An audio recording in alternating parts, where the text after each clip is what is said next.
হাসিনা যখন গণভবনের আলিশান পুকুরে বড়শি দিয়ে বোয়াল মাছ ধরছিলেন, মহা আনন্দে ফটো সেশন করছিলেন বোনকে নিয়ে, কিংবা আতপ চাল ছড়িয়ে দিচ্ছিলেন প্রিয় রাজহাঁসদের দিকে, ঠিক তখন ঢাকার কোনো এক অন্ধকার কুটুরিতে বন্দি থাকা কাউকে দেওয়া হচ্ছিল ইলেকট্রনিক দুঃখ, কিংবা দুনিয়ার সকল যাতনার ভার বইত নিষ্ঠুর হুইল চেয়ারেরা। সবই হতো তার নির্দেশে। একদিকে সামাজিক যোগাযোগ মাধ্যম ছয়লাভ হয়ে যেত তার ইলিশ পোলাও রান্নার ছবিতে, খেলতেন ব্যাডমিন্টন ছেলে নাতি নাতনিদের সাথে। অন্যদিকে কেঁদে কেঁদে বুক ভাসাতো ইলিয়াস আলীদের ছেলে মেয়েরা। ফোন রেকর্ডে শোনা যেত একরামুলের মেয়ের আর্তনাদ, আব্বু তুমি কাঁদতেছ যে। তিনি সব জানতেন। 5ই আগস্ট গণভবন থেকে জনতা যখন তাকে উড়িয়ে দিয়েছিল ধুলোর মতো, তখন পাখির পালকের মতো গণভবনে ছড়িয়ে ছিটিয়ে পড়ে সবকিছুর আমল। কে কখন বাজারে যাচ্ছেন, কে যাচ্ছে নিয়োগাতে, কে করছে ঘরের আলাপ, কিংবা কে আছে ব্যাট হাতে, সব হিসেব রাখতেন পই পই করে। তিনি যেন নমরুদের মতো আল্লাহ হতে চেয়েছিলেন, কিন্তু আল্লাহ তো আগেই বলে রেখেছেন, আমি যা জানি তুমি তা জানো না।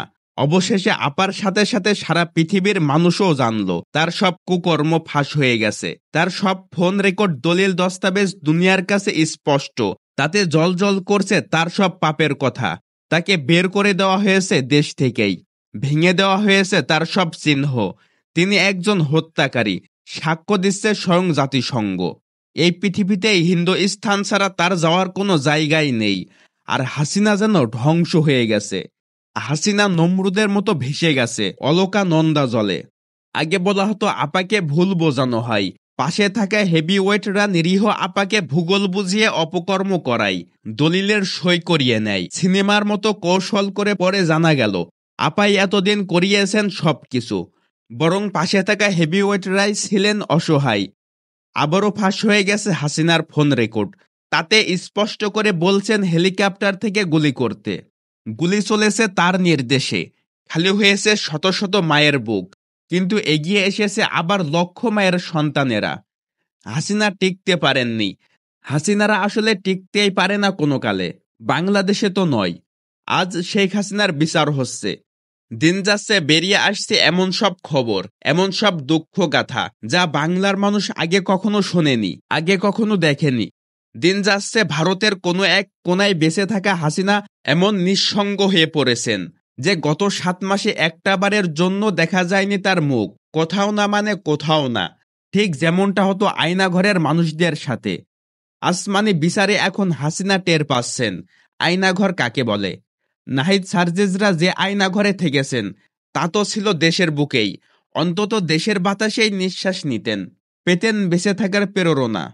কিন্তু আসমানি সিদ্ধান্তে হাসিনা এখন এমন এক আয়নাঘরে আছেন যা গণভবন থেকে কয়েক হাজার মাইল দূরে, যেখানে পৌঁছায় না বাংলার বাতাসের বাতাস, বর্ষিতে ওঠে না বাংলার বোয়াল, কিংবা পাশে থাকে না রাজহাঁসের দল। তিনি জানেন নিজের বানানো আয়নাঘরের বাইরে এলেই যেন তাকে কুপড়ে খাবে চৈত্রের শকুনেরা। এত সব হাহাকার বুকে নিয়ে হাসিনা যখন ঘুমাতে যান, তখনও তার নিস্তার নেই। চোখ বন্ধ করলেই শত শত কণ্ঠ বলে ওঠে, আব্বু তুমি কাঁদতেছো যে। অথবা দেয়ালে দেয়ালে প্রতিধ্বনি হয় সেই আওয়াজ, অর্থাৎ আমি যা জানি তুমি তা জানো না।